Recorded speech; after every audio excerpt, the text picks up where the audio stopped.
Hi, and welcome to the live stream from wherever you are in the world. Bit of a later slot this time. We're in the afternoon. That's because we are now joined live from Mount Washington, New Hampshire, in the United States by Cory Pesaturo, the musician, 3 times world champion accordionist, plays with bands and orchestras all over the world. He's doing a live gig in New Hampshire tonight, just after this chat with us. And we're joined by Cory because a couple of weeks ago we featured Cory and his stats. That's another love of his, and he spends a lot of time putting together Formula One stats which try to equalize not only the eras but also the cars and the racing, and whether the car is competitive or whether it's unreliable, and tries to make it an even playing field and therefore some sort of platform from which to judge drivers across the eras.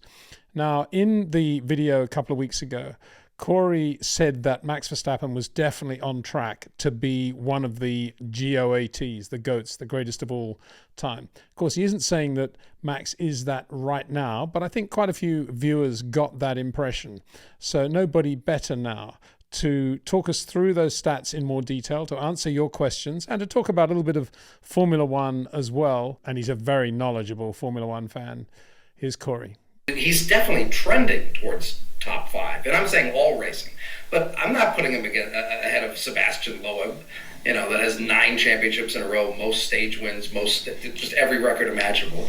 I can't put him ahead of Mario yet, who won in every kind of category yet, but Max has the chance to absolutely be in that debate for the greatest of all time. He's on that trajectory, but like you were saying a minute ago, we want to see him in other things. And I can tell you from the conversations I've had with him, he can't wait to do other things. Formula One is just step one for him. He's like, he doesn't really care about it. We're going to see him in other series.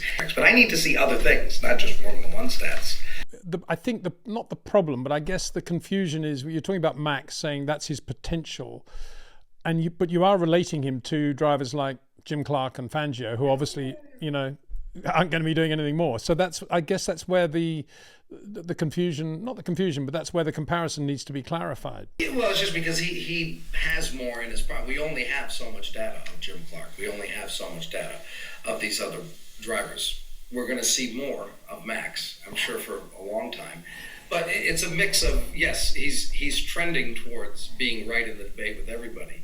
But I want to see more. I mean, yeah, if he goes to the Endurance Championship and wins the first season, wins in his first Le Mans attempt, this is going to heighten that. And there's room to go, There's certainly room to go in other categories. But he's going to do it, I can tell you for sure. He's going to do many other series.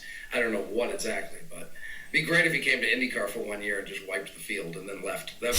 Well, how do you classify his Nürburgring exploits? Is that sort of thing you'd filter into your stats as well? Yeah, I mean, because we're just looking at F1 stats, but kind of in an overall aspect. I'd have to have a whole other system for that. It's more of the topic of conversation.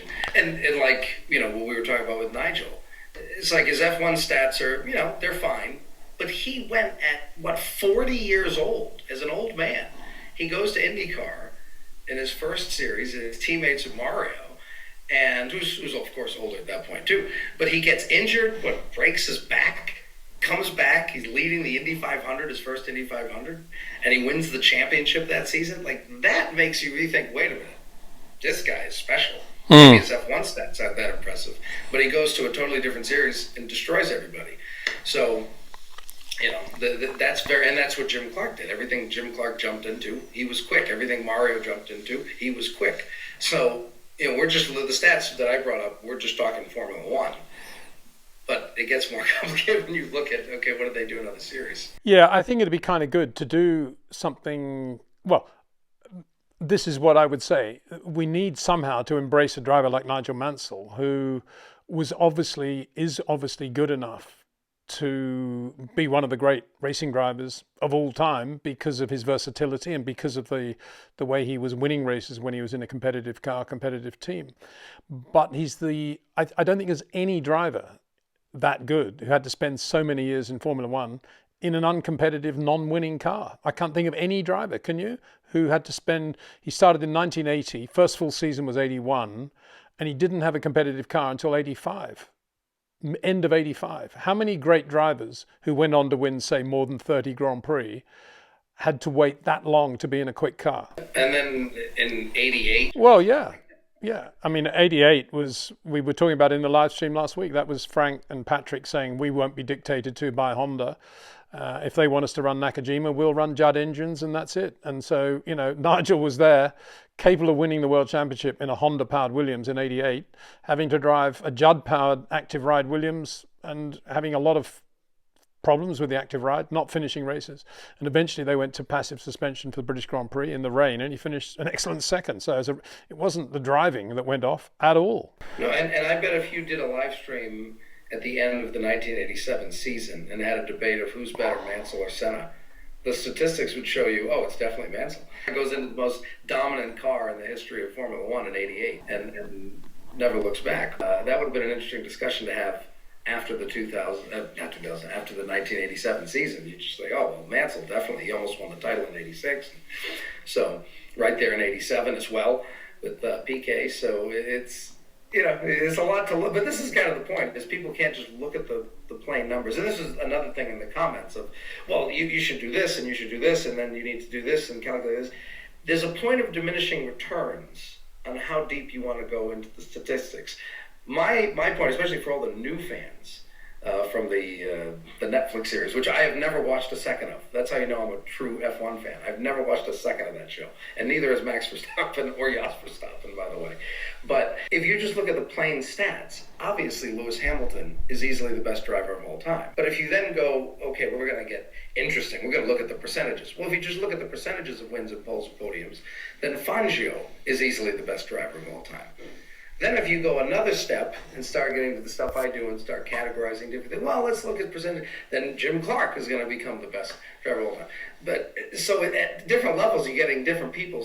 But then if you go too far, and we joked about this earlier, if you say, well, you know, Nelson Piquet, you know, he was a little bit sick and his wife was pissed at him before the 1987 whatever French Grand Prix, and that's why he finished fourth. And Nigel Mansell sneezed in the 1991 Hungarian Grand Prix, and whatever the case is, at some point it gets stupid of how much you're looking at. Let's go here. If you go too deep, even with the teammates, a lot of people talk about, well, you got to factor in teammates.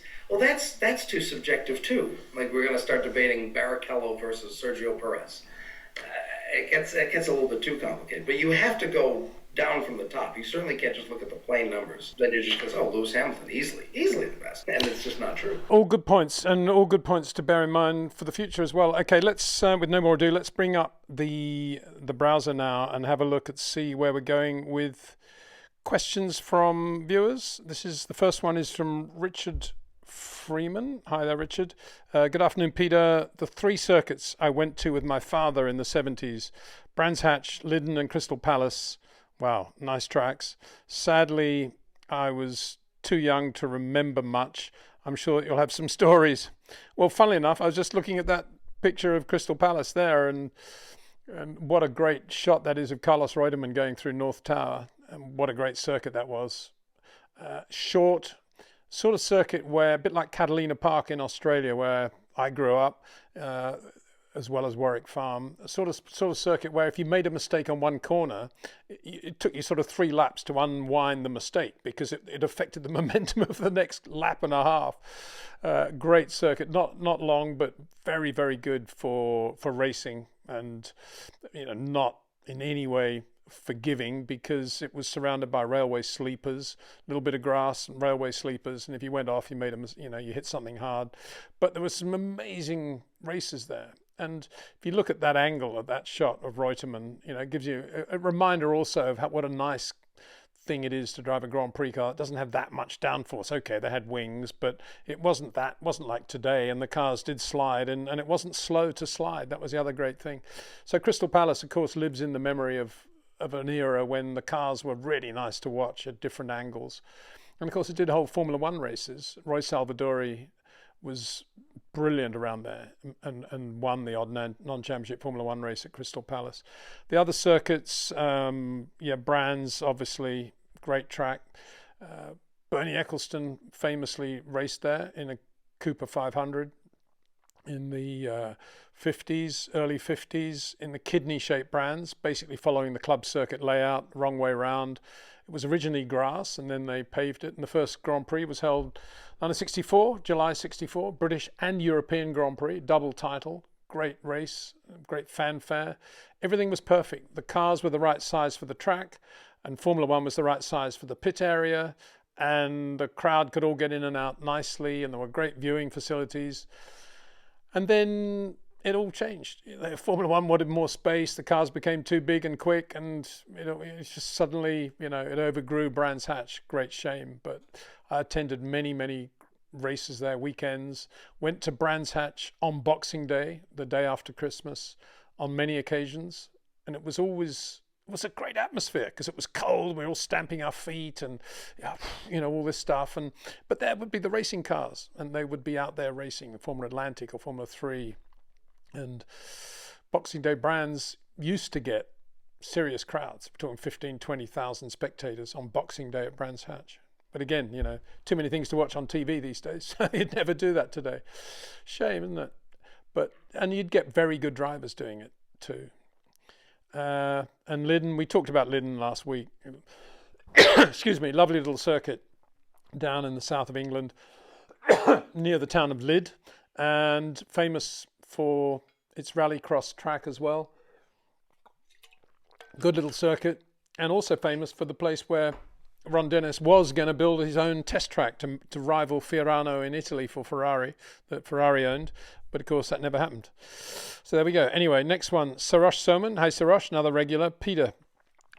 Excuse me. Over now. Peter, assuming Mansell had continued at Williams after 92, I think he would have won the championship 93, 94, possibly 95 and 96. I think you're right. Yeah, what can I say?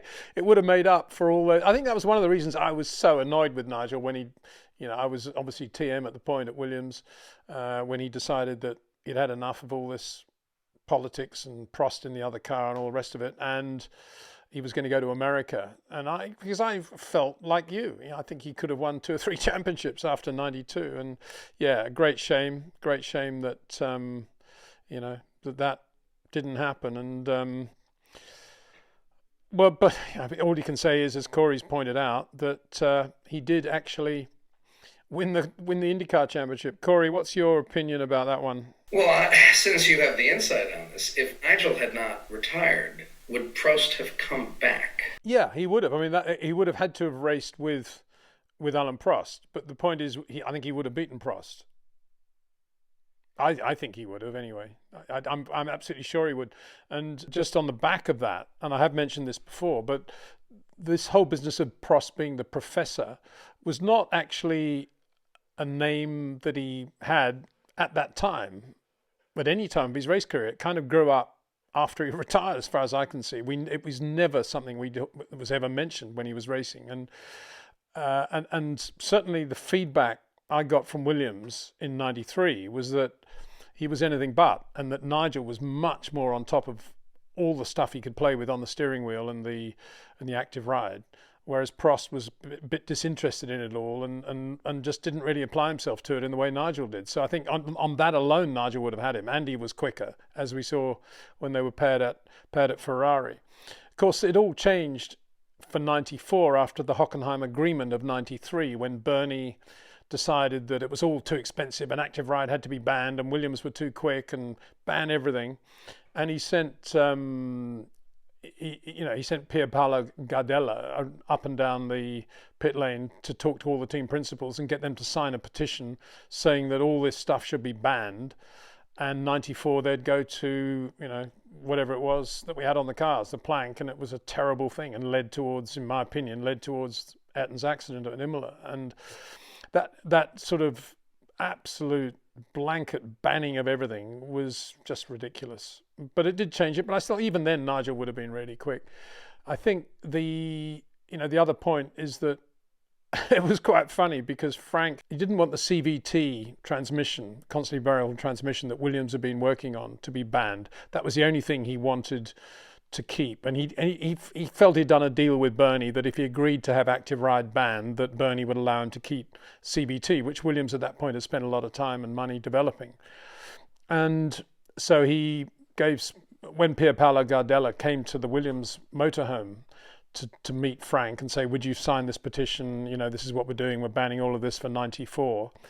And Frank sort of said, as obviously he was in a wheelchair and everything, and he said, no to CVT, no to CVT. Basically meaning, okay, we'll ban everything else, but not CVT. And Pier Paolo Gardella, he says, took that to mean, oh, he doesn't want CVT. No, he doesn't want CVT. He went back to Bernie, and Bernie said, so Frank doesn't want CVT. Okay, we'll ban CVT as well. So you can imagine what happened when Patrick Head found out about all that. And that's why CVT got banned. So, yeah, very typical Formula One stuff, isn't it? Anyway. The thing I was going to say on that theory, though, is that Nigel would have been, he was 40 in that. Let's ask Fernando Alonso what that feels like, and Lewis Hamilton. They're going into that area. And I think he could have, because he was very, very strong. I mean, the only thing was, he'd obviously broken a lot of bones in his body, and maybe that would have caught up with him. But, he wasn't slow in 93 in America, was he? But the reality is, if Nigel had stayed at Williams, maybe he would have, well, obviously he would have had Prost in 93. And at the end of that year, when he beat Prost would have retired again. And then he would have gone for a Riccardo Patrese or Terry Boutsen back or something. And guess what? Ayrton would never have driven for Williams and wouldn't have had that accident. Now, the question is, would Nigel have had that accident? I hope not, obviously. It was a terrible thing, and it was terrible that happened for Ayrton. But would the build-up have been the same if Nigel had been there? Because there were a lot of circumstances that were unique to Ayrton at that time of his life. So, yeah, Yeah, he wouldn't have brought in Senna as a teammate. No, I don't think he would have raced with Senna. There is. You mean, Peter, they wouldn't have done what Zach Brown did? No, I think we can be pretty. I mean, he would have. If he'd stayed, it would have been, okay, Frank, I'll do 1 year with Prost, but then that's it. He's out. But then it wouldn't have been, okay, then I'll race with Ayrton. That's absolutely for sure. That would never have happened. Okay, next question. Sarosh again. Peter, I remember, might be mistaken, you telling that Senna was unable to get comfortable with a 94 Williams car. Can you explain, please? Yeah, I can. He never looked comfortable in the car. And don't forget, it was an Adrian Newey car. This is not blaming Adrian at all, but it was a very, very tight cockpit. And when the car was first launched at Estoril, Ayrton climbed in for the photo shoot. And it took him a long time to sort of get into position and get feel. Obviously, there were seat fittings and everything else, but everything was really tight. And bear in mind, Ayrton was quite fragile in terms of nerves and muscles. He'd had that paralysis when he was driving for Lotus, and that had been quite a serious thing. And he suffered quite a lot from cramp and from other things. Even when he would cross the line, he'd get out of the car, and people talk about Nigel, but he would often collapse getting out of the car, the McLaren. And he was just quite a fragile guy. He was quite thin-boned and quite tall, but there was nothing sort of muscular or chunky about Ayrton. And I think when he got into the Adrian Newey car, everything was just a little bit tighter again, and everything. And he was just cramped in the cockpit. There's no doubt about it in my mind. And that spin he had in the Brazilian Grand Prix that year in 94 was a pathetic spin, really. I mean, it was on a slow hairpin, one of those things in Sector 2, coming out of one of those slow corners. And not only did he lose it, but he stalled the engine. It was just like, if there were any indications there that he was not comfortable in what he was doing, it was that moment, in my opinion. And then if you throw in all the other things, that he was convinced that Benetton were cheating with traction control and were running other electronic gizmos, launch control, things like that, and how difficult those cars were to drive anyway, basically with no suspension. All the suspension was in the tire pressures. That, no wonder he was very uncomfortable in that car. And Adrian has since... I don't know if he said this publicly, but he mentioned to me once that they actually made a mistake on the rear aero configuration of the car in the early races as well. So the car was incredibly snappy at the rear, much more than it should have been.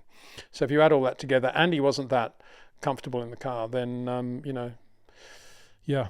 And then Sarosh, another question says, Peter, you were mentioning that Senna used to hold his breath in qualifying so that he can get a feel of the car even more. Can you explain the science behind this, please? Yeah, I mean, this was something that was, when I was researching an article for the Sunday Times newspaper in the United Kingdom, I guess it was 2004, maybe it was the 10th anniversary of his passing. Crichton Brown, a very good friend of mine and one of the original shareholders of Project 4, in other words, very close to Ron Dennis, was a very quick clubman sports car driver.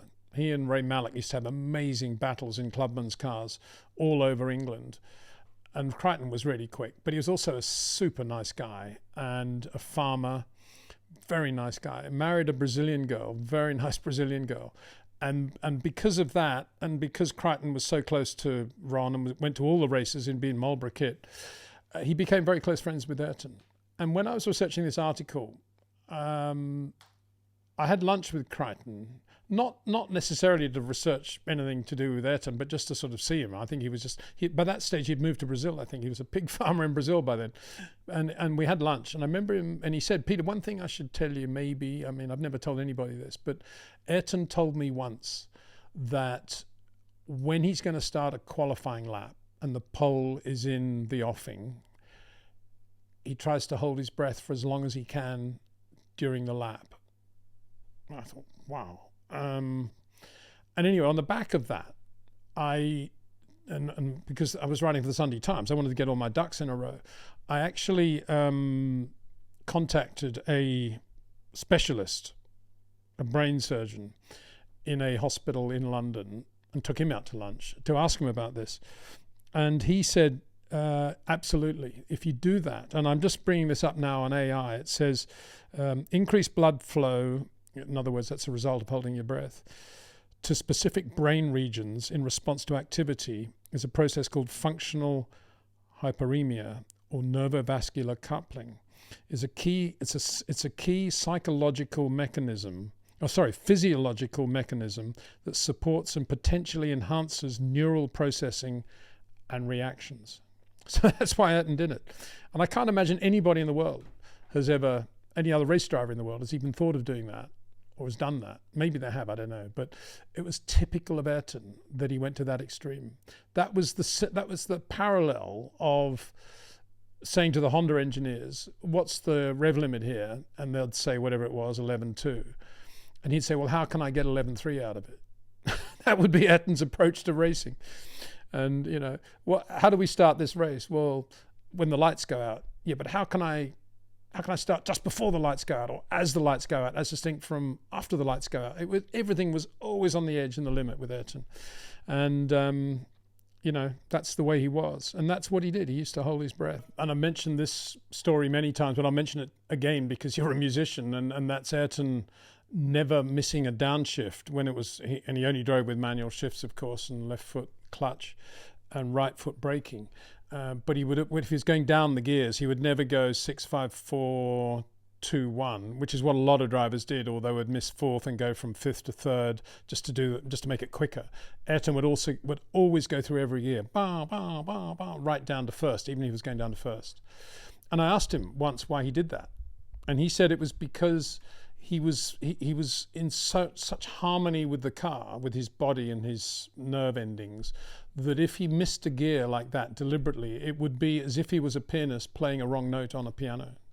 That's what he said. Yeah, that's exactly what he said.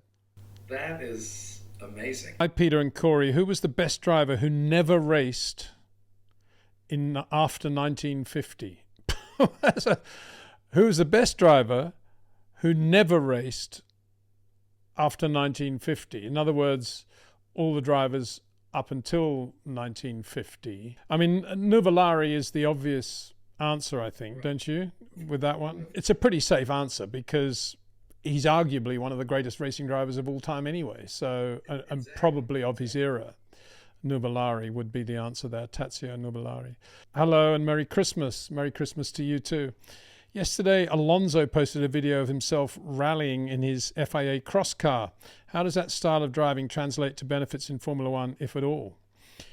Well, my response would be, I don't know about benefits, but it's definitely, if you're a race driver and you love driving, why wouldn't you want to drive a cross car in the winter? It sounds like a great idea. I think these are the cars that Terry Neuville develops for the FIA and his brother, Live Life or Life Live, based in Belgium. And there are other manufacturers as well. I'm going to go up there and do a couple of days, I think. It just looks like so much fun. These things are just built to go sideways. And I think from the point of view of Fernando, why wouldn't you want to drive a car where you can have fun and be sideways and quick at the same time? There's not many opportunities to be sideways and quick in Formula One. Plenty of opportunities to be sideways, but you're always taking out speed from the car. So it's good to hear that Fernando was doing that. And let's have all the Grand Prix drivers in cross cars, in the Terry Neuville cars. And because there's a good circuit there as well. Let's get all the Grand Prix drivers there in the Terry Neuville cross cars and have Terry there with Sébastien Ogier and a couple of the other rally stars, Adrian Formeau, Oliver Solberg, a few others. And wouldn't that be brilliant?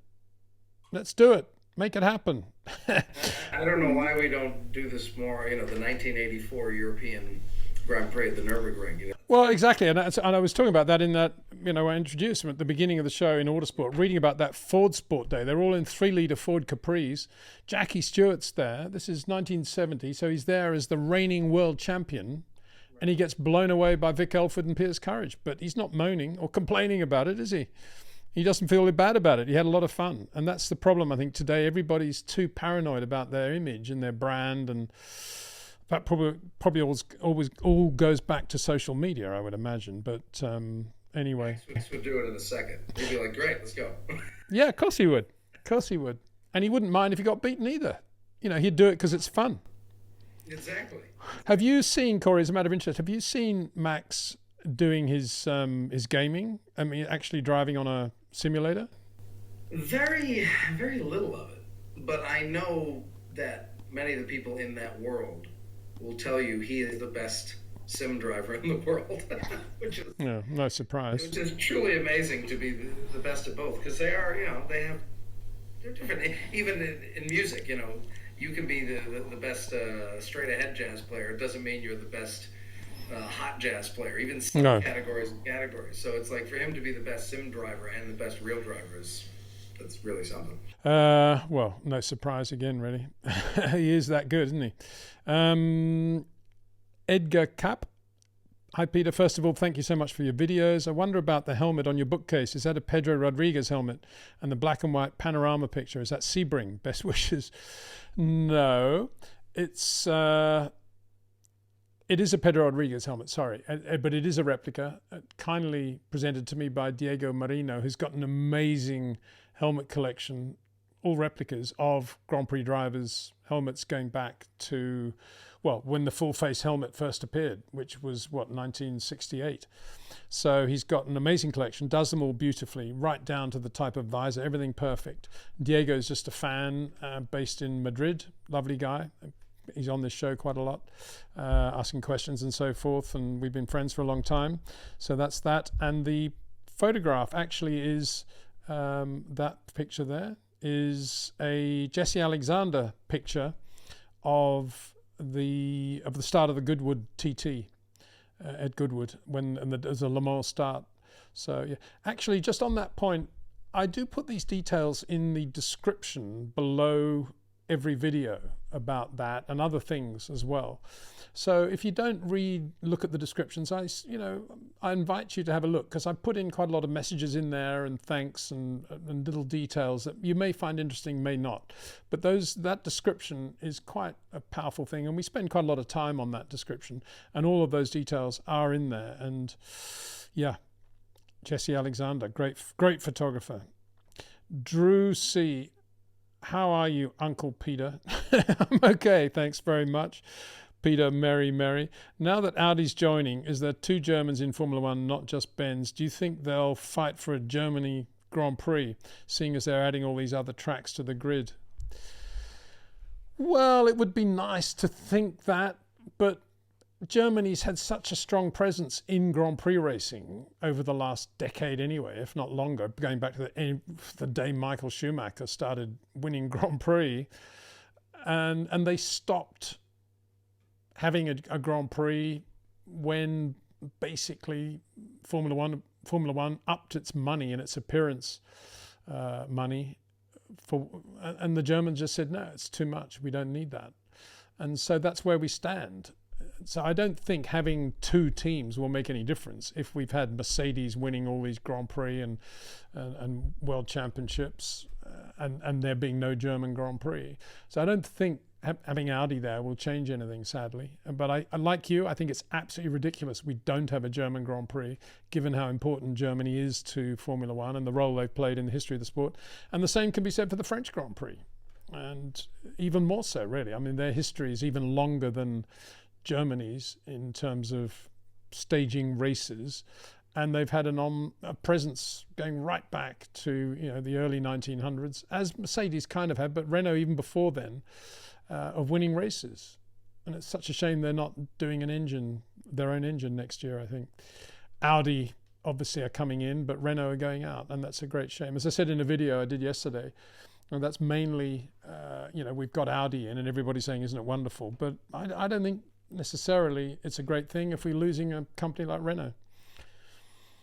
Particularly if to get Audi in, Formula One has had to drop the MGU-H, which has been an integral part of the whole hybrid engine system in Formula One since the whole thing was instigated in the first place. And that's a bit of a compromise, I think.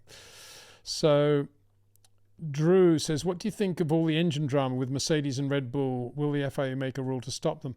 Well, I've done a video which is out now about that, expressing my thoughts on that. And just to recap very quickly, I hope that they don't come up with a rule to stop it, because it looks as if what they're doing is legal. It may not be in the spirit of the regulations, and I'm sure the teams, the engine manufacturers that have not been effectively closing the gap between a 16.1 and an 18.1 compression ratio. 16.1 is the new regulation, but looks like Mercedes and Red Bull Powertrain have found a way through very clever use of coefficient of thermal friction and so forth, found a way of controlling that and getting effectively the power loss back again.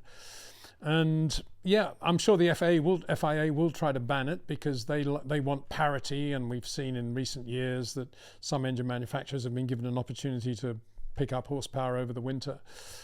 And they probably will, and I think that's a great mistake and a shame, because I love to see that sort of creativity. But I think certainly the scrutineering area at the Australian Grand Prix in Melbourne will be worth watching, that is for sure.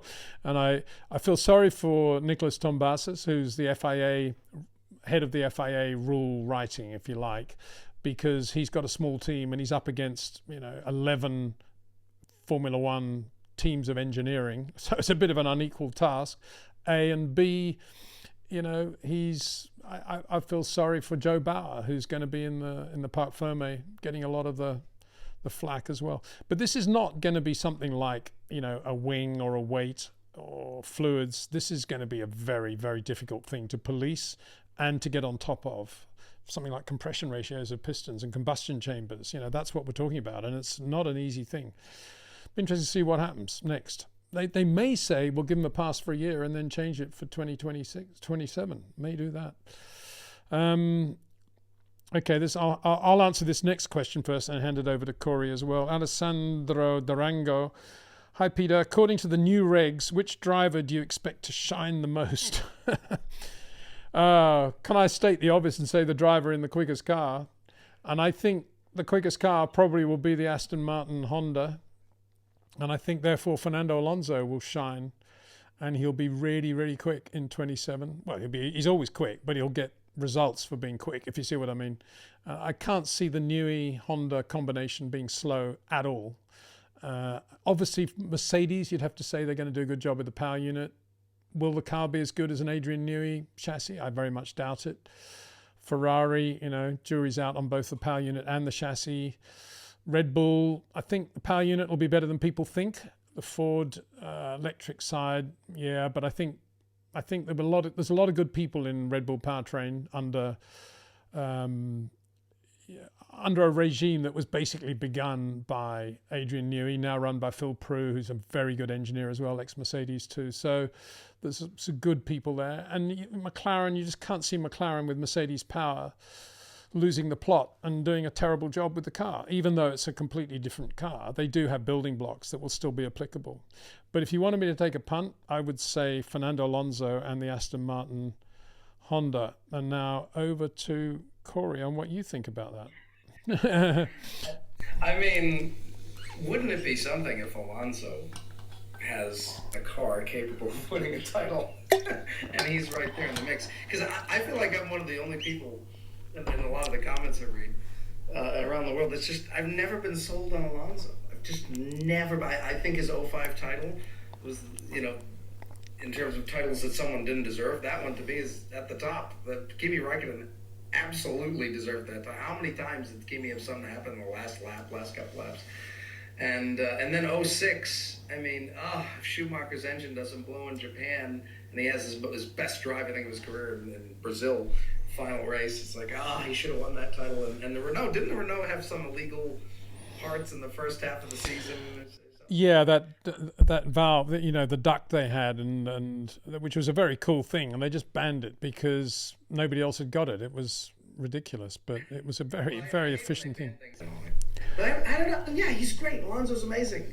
I've never been sold on. That Alonso. I've never been that sold on. But if he fights for a title, that one. So wouldn't that be something if Lance Stroll and Alonso are in the best car next year? But that's the fun of having these regulation changes. We have no idea what's going to happen in the first practice session, first race.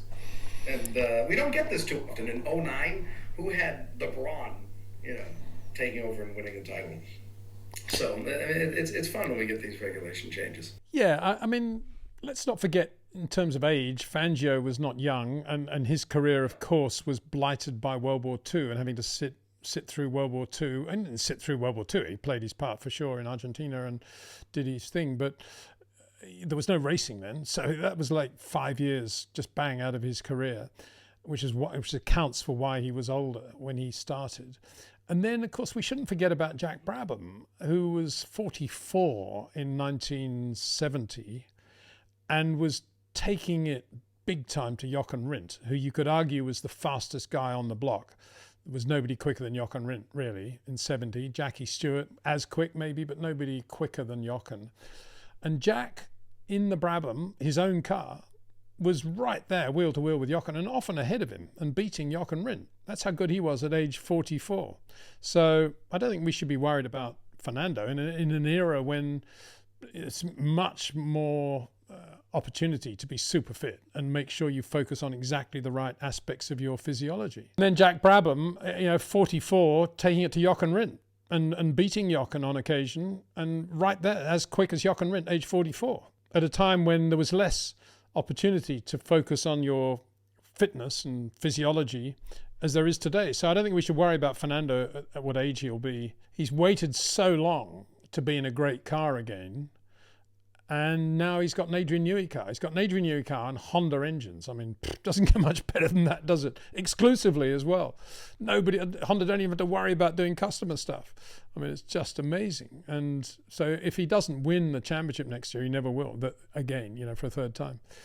So that'll be an interesting one. That's who I'd go for, Fernando, if you wanted to put a bet on now. Grand Inquisiteur. Hi, Peter. When Max says Bortoleto and Antonelli are the two best young drivers, how do you read that in the context of Hajar becoming his teammate in 26? Genuine view or early mind games? I take that as that probably it was a trick question, or he didn't hear the first part of the question, which was, putting aside your teammate, who's obviously really good, he wouldn't be in the car unless he was, who do you think are the two best young drivers? And then you would say Bortoleto and Antonelli, wouldn't you? Yeah. I think that's what happened. I can't imagine Max thinks that Isaac Hajar is not as good as Bortoleto or Antonelli. I just can't imagine it. And I would suspect he's been quoted out of context there, and or Max misunderstood the question. But I know you're a big Antonelli fan, Cory, so I better hand over to you now on that one. I mean, Antonelli and Max have a whole bromance, which much of the internet has been on. They're just always hanging out. They're always hugging each other. They're always walking together. Whenever the media takes one of them away, they're like, no. I heard Kimi on the radio when I said, how much did Max lose by? 2 points. And Kimi was just silent. He was devastated with what happened at Qatar. And then went up to Max, I'm sorry. And Max is like, dude, don't worry. It's not your job to worry about my points. It's just what a bromance they have. It's quite hilarious. I mean, Kimi's just such a nice kid, which is weird. It's like normally these kids come in and you got to be aggressive. I want to kill everybody. I want to beat everybody. And Kimi's this kind of cute little Italian kid. Very strange. Normally you don't see that, especially when they're young. I mean, when Max came in, he was here to beat everyone, and that's usually what you would see. The other thing is, I mean, it says they're the best 2 young drivers. Doesn't even say rookie, and it's kind of odd that he wouldn't mention Oliver Burman as well. I would say Oliver Burman is a major star, and yeah, you know, it looks to me like that was probably a poorly worded question and/or taken out of context answer. One of the two. Anyway, same with Grand Inquisitor again. Given Red Bull's likely engine advantage in 26, really? Could the Verstappen-Hadjar pairing turn into a Max-Ricciardo-style intra-team battle with similar tension? I'm intrigued that you say, given their likely engine advantage. I assume you're referring to what we've just been talking about, this business that they've found a way to make up for the change in combustion in compression ratio, and effectively are going to be running at 18.1 instead of 16.1. But then don't forget, if that is the case, Mercedes are also going to have the same thing, and they've got half the field anyway. So it doesn't really change anything. All it means is potentially Honda, Audi and Ferrari won't have that. And as I said in my piece yesterday, I find it inconceivable actually that Honda wouldn't be on top of that either, because, you know, why wouldn't Adrian know about that? Why wouldn't Andy Cowell know about that? It probably all came from Mercedes in the first place. So there you go. I imagine Honda will have it. The only two that won't maybe would be Ferrari and Audi. But that doesn't give a big advantage to Red Bull powertrains, really. It doesn't change anything from their point of view, I don't think. It might change things if it's banned, however, because if it is banned, Mercedes will probably do a better job of recovering from that big drama than Red Bull powertrain. Why? Don't know. Just gut feeling that they would do it. Mercedes will recover better from a ban than Red Bull would, I think. And as for an intra-team battle, no, I don't think so. I think Max is quite capable of racing Hadjar on very equal terms and coming out ahead. It's not to say Hadjar doesn't have the potential or the natural talent to evolve into something in Max's area of operation in 2 or 3 years. But right now, over a season, there might be the odd session. There might even be 2 sessions in a row where maybe Hadjar has got a different setup or something like that. It's making very good use of it and is ahead of Max. But over a season, no chance, in my opinion. I mean, what do you think about that, Cory? Well, I just don't understand. He said the tension of Max and Ricciardo. I don't know if I've ever seen in F1 history 2 teammates get along that well as they get along. They're still... And I always thought when Ricciardo went with Lando or McLaren, I said, oh my God, this is going to be the most likable team ever. Like, everybody loved the 2 guys. It was so joke.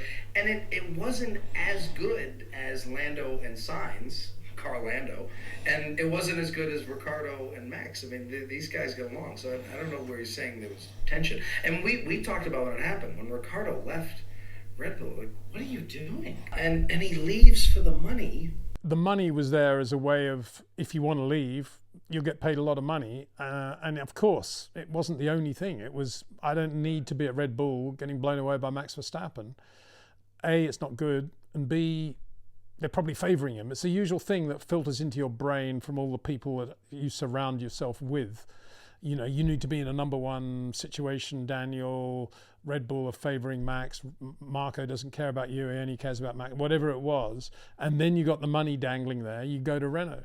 Big mistake, because he would have actually probably earned more money had he stayed at Red Bull, even on the same retainer, with prize money, just by winning more Grand Prix. How many Grand Prix do you think Ricciardo would have won from right up to now if he'd stayed at Red Bull instead of leaving to go to Renault, Cory? I know, he probably would have won the 20 races or something. Race drivers have very short vision sometimes, don't they? And they make decisions for completely the wrong reasons. Anyway, that's their problem. Jonathan Wheatley, for one, has told me that he pleaded with Daniel to stay, saying he's kind of regrets it because he said, "I don't think you'll ever win a race again, Daniel." Of course, he did. He won one. But you stay with us, you will win a lot more Grand Prix. You will win a lot more. Don't make this mistake, Daniel. And he just still left. Left the best team in Formula One. I don't know why. Max loved him. And it's great when you have that teamwork like that. And maybe Ricciardo just had to accept, I'm a great driver. Max is another level, but it doesn't mean I suck a lot. And it just didn't stay. Consequences of Living is this person's name. I'm interested to know the stories behind that name. Max says he feels sad for what is happening to Lewis, but you can't go to Ferrari and expect to beat Charles, just like you can't come to Red Bull and expect to beat me. Why couldn't Lewis understand this? That's a quote from Max. Well, he's absolutely right, of course. And, it's the same old thing. Lewis went to Ferrari exactly the same way Sebastian Vettel went to Ferrari, which is with unfinished business. In Lewis's case at Mercedes, where George was proving to be indecently quick relative to Lewis, and Vettel's case where Daniel Ricciardo was proving to be indecently quick. And both of them said, right, we'll go to Ferrari, forget about all that. I'm a world champion, multi-world champion, Ferrari, the prancing horse, the red car, the pasta, everything will be brilliant, and I'll win Grand Prix and world championships. And they didn't look back at what was going on. And for me, the problem, Max is absolutely right there. He was never going to beat Charles Leclerc. And personally, I said that from day one.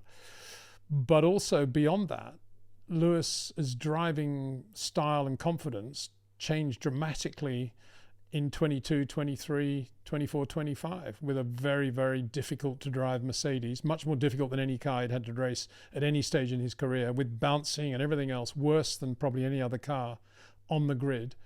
Flick oversteer, couldn't rely on the front being there when he needed it, and started to change his style. Longer, wider entries into the corners, wait until the car's settled before he gets on the power, all of which is how you get through the lap, how you get through the race, but it's slow. It's not the way Lewis drives and had driven. Whereas Charles, being Charles, never having won a world championship and is still right on the edge of wanting to be super competitive and get the best from the car, is on a knife edge in a Ferrari, which obviously Lewis didn't feel much better than a Mercedes because he crashed it in the first test he did anyway at Barcelona, didn't he?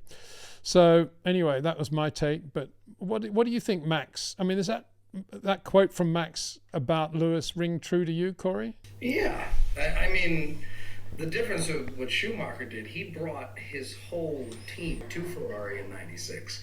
If you're going to do that, you have to do what Schumacher did. And I'm Italian, so I can go after the Italians. But it's like they just want to have everybody Italian and let's have cafe breaks and chase the ladies. And Schumacher brought in his team. Is like, these are my guys. Okay, let's have a core team. Hamilton just took his bags and jumped into Ferrari and just thought, oh, this is going to be great. And I predicted he was going to have a bad season, but this was much worse than I could have imagined. He's like, I don't know what to do. I suck. Amazing to see Lewis Hamilton at that stage, and then later in the season he was having those kinds of press conferences too. And then he couldn't beat the kick with Hülkenberg at his home race, for a podium. Like, what? Really? Your home race? You can't beat the guy who's never had a podium? All those laps left. Yeah, well, you're wallowing in it, Cory, because you're always rooting for Max in 21. I know that about you. Well, my thing, which of course, still people don't get 21. I keep trying to tell people, yes, Hamilton absolutely deserved the win in the final race. That does not negate the fact that there were so many other races that had crap happen that helped Lewis or hurt Max. So that championship should have been over a long time ago. No one would ever debate Hamilton absolutely deserved the final race, but the right guy won the championship. Absolutely. Well, we're all entitled to our own opinions about that, obviously. No, I mean, you make a very good point. And of course, you've always said that the championship that really got away from Lewis was 2007, right? Yeah. What happened in Brazil? Yeah. You did a live stream on that. Yeah. 16 people could be a bit mad too, but that one is like, come on, you're fighting against Rosberg. 07, he goes into the last race. Sure, he screwed up in China. It was fun, obviously, to see Kimi do it, but what happened? The car just kind of broke. Good. Okay. Next question. Zaves Shadgal. Sorry about the pronunciation there. Hi, Peter. Just wanted to ask your opinion about the Indian Grand Prix. While many people are discussing the tracks that should be on the calendar, many don't mention it. Well, I try and mention it a lot. And, of course, this comes under the heading of one of my things, a bit like how they should be building renditions of the great Grand Prix tracks in the middle of the Nevada desert or the Sahara desert with all that money. And we should have a 15-mile North Schleifer Nürburgring there. We should have a Brands Hatch, a Mossport Park, a Clermont-Ferrand, a Sepang, if you like. They should all be there, financed by all these people who can afford to put on the races anyway, as permanent circuits. But anyway, that's one thing I always go on about. The other is there is a surplus of great young talent that never makes it to Formula One. And there's also a surplus of countries that want to be on the Formula One World Championship calendar and are not, because they don't have the finance to get there, to pay Formula One to do it, to put on the race. And the answer to all of that is to have a B Division World Championship based on the cars the current teams use for testing. In other words, not the current cars. Bit difficult with the regulations, but what you do in this situation, you just run a 25 car for the next 3 years or something like that. And the Formula One teams would sell these teams to, they'd effectively be Formula 2 teams running them. But there would be a championship in its own right, with its own TV rights, its own sponsorship, and it should travel to all the circuits of the world that want to be on the Grand Prix calendar, that can't yet afford it, but can put on what we would call a B Division, Grand Prix. And India would be one of those, South Africa, Argentina, Colombia, New Zealand, Vietnam. You could have a beautiful world championship. And it would all be at these countries where they can then get interest in Grand Prix racing again, to the point where the governments or the local councils would then support a fully blown Grand Prix. To me, that's how you do it. And that's how you use it. That's how you use this talent. You don't have them sitting around in the garage on headsets and then give them stupid FP1 tests 3-4 times a year. What does that prove for anybody? They're driving the race driver's car. They're never going to be on the limit, because the worst thing they can do is shunt the car. Very few of them actually send out on light fuel and soft tires, so the lap times mean nothing. And all they get in return for their money, usually they're paying to be there, is sim stuff and sitting around the garage with a headset on. It's nonsense. They should be out there racing. That's what should happen. And that's what we should be doing. We should have an Indian Grand Prix. And I feel very, very bad that we don't have an Indian Grand Prix. I went to the race in Delhi and loved it. Loved everything about it. The enthusiasm of the fans, everything about the circuit. I know the track has foundation problems, but, Formula One can get through that. We should be in India. There's no doubt about it. That's my take. Cory, Indian Grand Prix. Any thoughts on that? Yeah, India, that track is amazing. And I'm also crazy about Portimao, always have been, and Mugello. Oh my God. I mean, the MotoGP races there are amazing. And at least we got it in COVID. Gix a squid. Morning, Peter. So I don't know what part of the world you're in. Obviously the morning. That's good. Do you anticipate the new regulations will make any one specific track more exciting to watch? Well, that's a very good question, because they've got all these ridiculous push to pass things going on now, and active aero and all of it designed to try to, not so much active aero, that's trying to also to make it quick in a straight line, but certainly push to pass and all the rest of it is to have more overtaking opportunities, as false and as misleading as they are, and as detrimental towards the art of defense as they are. So in theory, circuits where we habitually say, oh, when you get to this track, it's impossible to overtake, in theory, it should be okay to overtake now. Otherwise, the regulations have been a complete and utter waste of time. So please advise FIA, F1, when we get to the Monaco Grand Prix this year, we're expecting to have, 40, 50 overtakes, Cory? I think if we get 10, we should be cheering. I don't want to ever get rid of that race. Too many people, it's boring. I don't care. It's a historic race. Yeah. I don't care how boring it is. I agree. It's got too much history. Always makes me think of Grace Kelly. And it's a shop window for Formula One. Whether you like it or not these days, with all the ridiculous music and concerts and, you know, clubbing that goes on the Saturday night, Friday night. They close all that section down in the waterfront. Whether you like all that stuff or not, it's still a very good shop window for Formula One, and it should never go. But if we take a circuit like Hungary, will there be more overtaking at Hungary, for example, with the new cars? It's hard to imagine that there would be. What they're going to do, come out of turn 3 and on that straight leading up to 4, is there going to be lots of overtaking on that relatively short straight there? Where they're, you know... Nigel Mansell did it. Well, yeah, I know, but that was a proper overtake, wasn't it? You know, but you know, the question is, are the new regulations going to work? And you're going to get to circuits. Passes this year, Max on Hamilton. Well, yeah, but that was. But you know, if you think about all those circuits where it is very easy to overtake because of DRS, circuits like Saudi Arabia and all that stuff, Vegas, those tracks, you don't need the whole push to pass thing anyway, do you? Because there's lots of overtaking there anyway with DRS. And for some reason, Hungary, it's always an amazing race. Like Canada. Canada's always a great race. Well, I'll tell you why Hungary's a good race, because there are lots of corners there. There's lots of things. There's more opportunity for things to happen. Some of the new circuits, there aren't enough corners. But Hungary, there's a lot of corners. There's a lot of places for, you know, drivers to make mistakes and do silly things. And that's good. That's good racing, isn't it? In my opinion. Yeah. Anyway, there we go. Cory, how are you going for time, mate? Are you okay? We've got just another 5 minutes. I know you got to get away for a sound check and all that stuff. So just 5 minutes. We'll see if there's any more here. Consequence of living again. I have a friend who worked for Renault engine program. He tells me when they shut up shop, they have the most advanced program and could easily have produced the benchmark engine. What a shame. Well, I'll tell you what is a shame.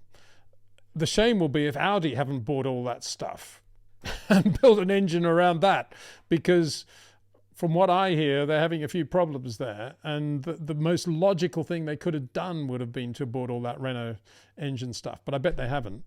Probably too late for Jonathan Wheatley when he got there. They're probably already committed to their own thing. But if I was at Audi, that's what I would have done. I would have bought all the Renault stuff. It would make complete sense to me. And I'm not... Well, at least they have Jonathan. Yeah, absolutely. No doubt. That's a very good thing. Zavish Sugar again.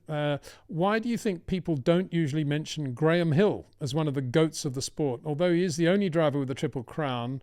Also, if you have any stories about him, please tell.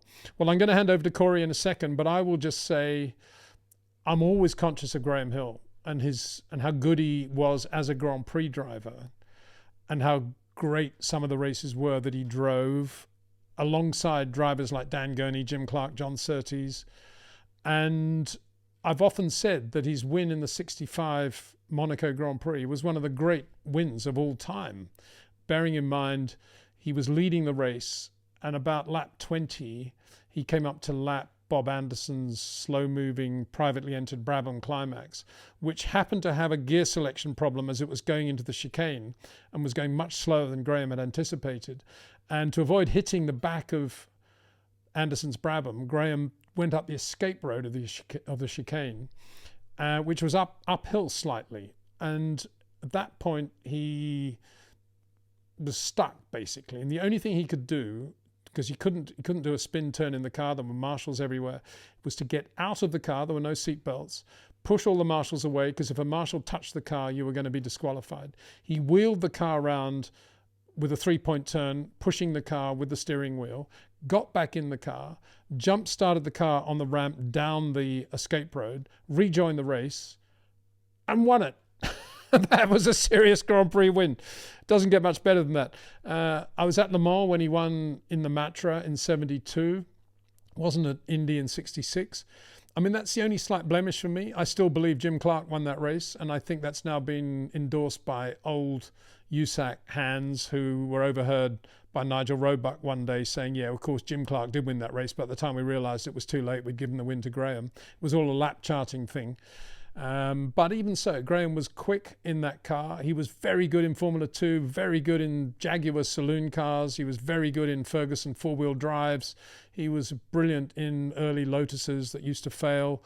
He was just a great racing driver. And yeah, the only reason maybe I feel a bit guilty about it is because I'm such a Jim Clark fan. But Graham Hill, I mean, Jimmy was always the first to say how good Graham Hill was. But anyway, I say all that. I think he was an excellent Grand Prix driver, one of the best. I'll tell you what will be a surprise is when you look at Graham Hill at 67 alongside Jim Clark at Team Lotus, and actually out-qualifying Clark and being consistently quicker in qualifying. Now, a lot of that was Jimmy very wary of the Lotus 49 and its fragility and just wanting to make sure he had a race car at the end of the Sunday afternoon. And Graham did have a lot of retirements.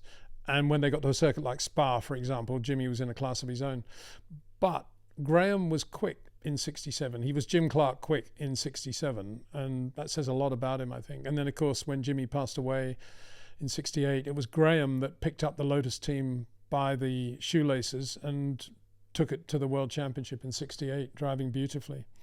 So, yeah, so much to say about Graham Hill. And thank you very much indeed for mentioning him to us. He definitely is one of the great drivers. We've got a super chat here. Gary Anderson, who we all know and love, great engineer, mechanic, journalist. Gary Anderson said if he was a team owner, he would pick Schumacher over Lewis. He said he could do everything Lewis could, but more. Do you agree? Well, I'll answer that first and say yes, for one obvious reason. As Cory's mentioned already, Michael had a very good feel for how to run a race team around himself. And if you did pick Michael at his peak, Michael would have brought an engineer or two, a Chris Dyer or whoever, Joanne Villander Pratt. He would have had a Nigel Stepney. He would have had all the good guys that get the job done. And it would have been very easy as a team owner to run the operation. Lewis, like Vettel, would arrive expecting to be super quick. And when things weren't right, he would try and look for reasons of what was going wrong, none of which would really involve him. So, yeah, in that sense, I would... Yeah, it's a very hypothetical question, but if it was one or the other, I would have much more fun racing with Michael because you'd spend half the time talking about the engineering staff and the mechanics and everything else. He'd be a really good bloke when it comes to running a race team. But I think as race drivers, perhaps what you're getting at, I think they're both short corner, very, very manipulative of the car. Michael was on the edge of the envelope with his ability to left foot brake and use the paddle shifts when he did and how he did. And he exploited that better than anybody else. He brought the next level of fitness into Formula One. Lewis, well, we're seeing now, Lewis, who's a victim, I think, of how big he is as a name, even bigger than Michael Schumacher as a global brand. And that's probably a big noose, probably a weight on his shoulders as a racing driver, which Michael handled his fame very well, I think. And, he went to America like Lewis, did the chat shows and was big in America as a result, but didn't really let it change his... Well, Cory's going to disagree with that, but he was big in America, much bigger than, say, Kimi or Mika Hakkinen. I mean, that's what I'm saying. At a time when Formula One was not big in America, Michael was doing quite a lot in America, and there's Lewis was even bigger. But I think Michael made a big mistake going back to Mercedes, coming out of retirement in the same way Lewis did. There's a parallel there, isn't there? Yeah, it's the same like when Michael Jordan came back to the NBA with the Wizards. We're like, what are you doing? Just stay retired. And now people say, well, Rosberg, Lewis had to fight Rosberg. Rosberg beat Schumacher. It's like Schumacher was 90 years old. What do we, he was done. You look at things overall, and even in my data with the categories, Hamilton and Lewis always come out similar. Kind of in the middle there. They're not with the Clarks and the Fangios, but they're always similar. Overall, the seven titles. Hamilton could have won more. Schumacher could have won more. Had this not happened, so both of them, you could say, they should have won 8, 9 titles. But the blemish on Schumacher is, of course, 94 and 97, what he did in the final races. Hamilton has never done anything. Not only the final races, many other races as well. Monaco, a classic example. And I should have said that. Lewis, above all, is a very, very clean racing driver, and it's difficult to think of moments when he's actually done anything remotely near some of Michael's manoeuvres, and that's to Lewis's credit, of course, and it's to Michael's discredit. But he often says, he kind of learnt from a lot from, he says, from what was going on in football at the time, I think, and also a little bit from Ayrton. Would you agree with that? What about Ayrton? Well, I mean, obviously with Ayrton, he wasn't the cleanest driver either, was he? No. With him, we love it. We love what he did, Yeah. Yeah, tell the FIA to shove it. Another super chat here too, Barlow. This is from Pudamania. Pudamania. Peter, thank you for your videos and live streams. They're second to none. Well, it's very kind. Thank you very much. Sharing your knowledge of the sport and its history has significantly enhanced my appreciation of it. Oh, thank you very much. It's not even there is a question coming from you now. Here you go. Pudamania says, do you know if there is an agreement, spoken or unspoken, between the teams and the FIA regarding scrutineering after a title deciding race? No, I don't think there is. And I mean, what you're saying is, even if they find something and the title's been decided and the champion's up there taking the glory, but they find something on the car that isn't right, they wouldn't do anything because they don't want to interfere with the World Championship. No, I don't think there's been an agreement or an understanding like that. I mean, if you want to get Machiavellian about it, certainly in the Bernie Max era, when all the scrutineering equipment, the weighbridge and everything was stored at Bernie's storage place in Chessington between races. I think there would be occasions when the old nod might have been given to Charlie Whiting to, I don't know, usually it would be to give Ferrari a pass this weekend or something like that. We need them to do a bit more to, boost the TV ratings or something like that. I doubt there's any of that going on now since post-Charlie Bernie era, because, can I be frank, I don't think anybody's clever enough to do that today. I think they're all so paranoid about, their committees and visibility and doing the right thing that I don't think there'd be any sort of agreement there. I mean, 21 Abu Dhabi was a calamitous mistake by Michael Massey at the wrong race at the wrong time. And it was an absurd mistake where a total breach of the regulations that enabled Max Verstappen to win the race and not Lewis Hamilton. Now, we won't go into whether or not who was deserving to win the world title, but as even Cory says, for that race, Lewis was a deserving winner, and it was absolutely ludicrous. But I suppose you could argue there that one of the reasons Mercedes didn't take that very far to the Treaty of Rome or whatever was because they didn't want to rock the boat. And if anybody was going to do it post a World Championship, it would have been Mercedes, and they didn't. And so there's an example, I guess you could say, of the championship was even bigger than the mistake that was made. And they got away with it, Red Bull that is, because I think if that had gone to any proper court of law, then the result would have been changed, I think. They said, right, we'll call it the lap before the end or something like that. Okay, Cory, I'm going to say thank you so much to you because it's been wonderful having your input as ever. It's a privilege, and we wish you all the best for your gig tonight. What are you going to play tonight? I play, as you know, I play everything from classical to rap. I'm playing with the Boston Symphony next month. Wow. It all depends. Every gig is completely different than the other gig, which is great. It keeps it interesting. I couldn't imagine being in a band where you play the same music every single gig. I'd lose my mind. Do you use the same red accordion every time? No, it depends. I have many of them, so it kind of depends on the gig. If it's an intimate setting, I'll use the one with the best speakers. Big concert, I'll use the flamed one. Which Max has played, by the way. How did Max get on with that? Not very good. Daniel Ricciardo's played it. I remember he was playing it and Helmut Marko walked in. That was funny. And did Max did he request a specific tune from you? No, but I can tell you that Jas's favorite tune is Green Grass of Home. That's his favorite tune. The green grass of home. Yeah. Yeah, I know it. Yeah. Tom Jones. There you go. Yeah, big hit. All right, thanks, Cory. You're a star. Hello to all you guys. Goodbye to all you guys. Thank you. Take care, and very happy Christmas to you. Yes. Merry Christmas. Bon Natale. All right. Well, that was Cory. Good fun. Consequences of Living says these grey areas over engine rigs are no different to what Ferrari did in 2020, and they were clamped down. I can't imagine Ferrari let Merc get away with this. A compromise will be interesting.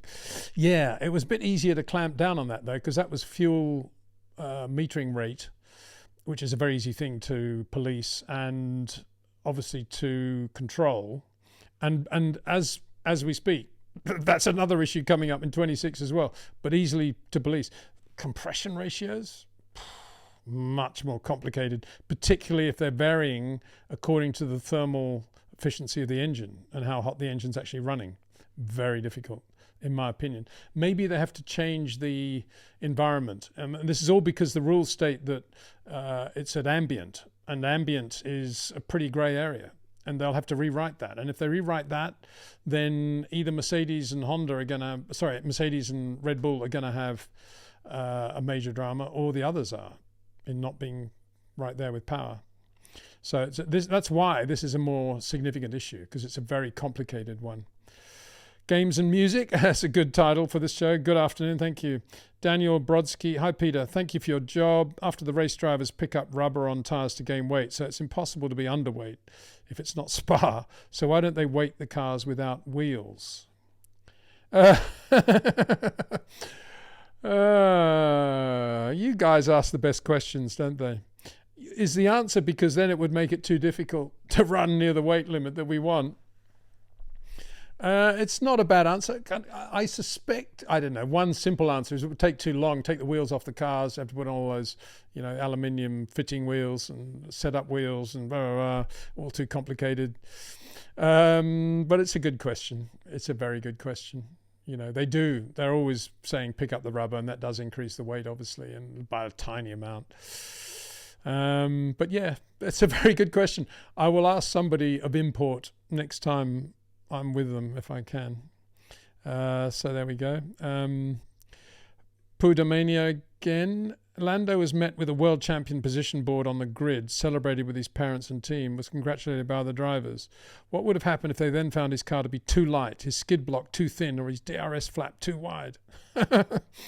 Well, yeah, this is the heading of, would they have actually, if it was something very measurable and obvious like that, he's under the weight limit.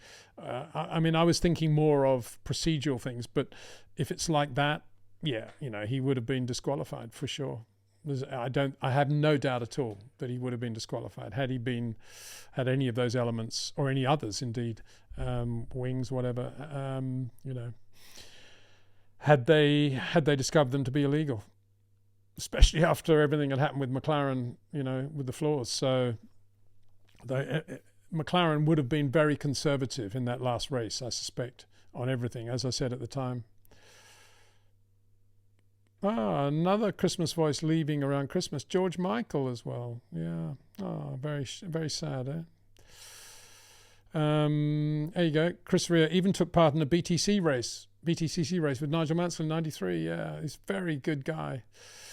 Known him for years, and every time I met him, I always said, I love that song, Chris, and he'd sort of grunt. And I was reading today, actually, I didn't realize this, that he wrote Driving Home for Christmas when he was pretty much down and out, and his mum drove up to bring him back home in her Mini, and they got in the Mini, and there was a traffic jam down the M1, which doesn't sound very glamorous, and he wrote that song on the back of that at a fairly depressed time of his life. And it's amazing, isn't it? Those troughs produce magic like that. And I've often thought, when I hear that song, I often picture, I don't know, the 405 freeway in California or something, and everybody's happy and they're all driving home for Christmas. But it's not. It was a rainy M1 on a depressing night in his mum's Mini. Funny. Dutch UK Racing, Chris Rea, true car guy, legend, absolutely. R.I.P. Chris. Brendan Faharani, 5060. Hi, Peter. If you had an interview with Max and Lewis, what would you want to ask them? Well, simultaneously. If they were there together, I'd say, Lewis, What do you think of Max? That'd be the first one, I think. I wouldn't ask Max the same thing. Well, maybe I would. I would try to get him down onto the, me being me, fairly sort of boringly precise. Not precise, the wrong word. Boringly pedantic. I would try to get him on the subject of short corners and how they drive a car, what they feel from a car, what part of the car they feel the most going into a corner, what they need from a car. I'd get into all that. I would find that absolutely fascinating. And I suspect they'd probably both agree pretty much with everything that the other's saying. I wouldn't talk about, I wouldn't talk about private life or anything else. It'd all be about their driving. And I think I'd be interested to see how they describe the way they drive. Maybe I'd ask Max to describe the way Lewis drives and vice versa. Might be easier for them to do that. Something along those lines. Games and music, the latest Autosport issue. Yeah, that's right. Have they done anything since 1970 Autosport? I think they probably have. One or two. Are they still going now? Yeah, probably. Somehow. Zavis Stagel. What other drivers do? You think can do at Ferrari what Michael did. I don't think anyone can do it, but always a pleasure to hear her opinion. Yeah, and I think that's what we said. And, I would add to the whole Michael putting his team together business, I would add his ability to, with Jean Todt and Ross Brawn, to engineer the politics of the tyre supply and get Bridgestones effectively exclusive at Ferrari and have everybody else on Michelin's. And I don't think Lewis could have pulled that off. I don't think Vettel could have pulled that off. I don't think Kimi could have pulled that off. But Michael did, because he had this ability to think way beyond, a bit like Jackie Stewart, actually, the only driver I think I would put in that class, who can think well beyond the business of just driving a race car into the management of the team and all the politics around the team. And Michael, absolutely brilliant in that area. Much better than Max would ever be. Okay. Did we ever have a Grand Prix on Christmas Day? No, New Year's Day. South African Grand Prix. Don't think we've ever had one on Christmas Day though, but definitely New Year's Day. Kyalami, East London, always used to be held on January the 1st. Wouldn't it be great if that was happening now? Anyway, it doesn't. Games and music. I think it would be kind of funny if Lando went for rallying, as that is one of the few things that Max wouldn't want to do. The contrast between them, Lando might have his best mode in rally instead. Beast mode. Yeah, I think Lando would be pretty good in rallying, to be honest. I think he'd be really good. But you say Max doesn't want to do it? I don't think he wants to do it at the moment because it's too many other things he wants to do, and he knows that he could possibly hurt himself. I think his dad's probably shown him that these cars are pretty much, touch wood, rock solid. The Rally 1 cars, even more than the Rally 2 cars. And of course, his dad rallies the Rally 2 Skoda. And there are plenty of chances for Max to get out and have some fun. I know he always says, oh, the trees. But, we've seen some massive shunts. And these guys just walk away from them, don't they? Ott Tanaks, particularly last year, before Finland. It was Estonia, I think. And massive shunt. Just rolled the thing up into a ball. But, yeah, he was okay. Did the rally next weekend in Finland or 2 weeks later. So, yeah, if Max really thought about it, I'm pretty sure he would enjoy rallying. But he'd probably get into the whole Terry Neuville, rally cross thing and sliding that around. He'd love to do that, I would imagine.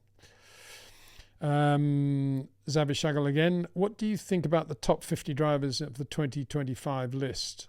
Pierre Gasly was in it as well as some of the rookies. I think it's wrong since you can't compare races if they don't have equal machinery. I think of the top 50 drivers of the 2025 list. What list is that? I'm not quite sure what that is.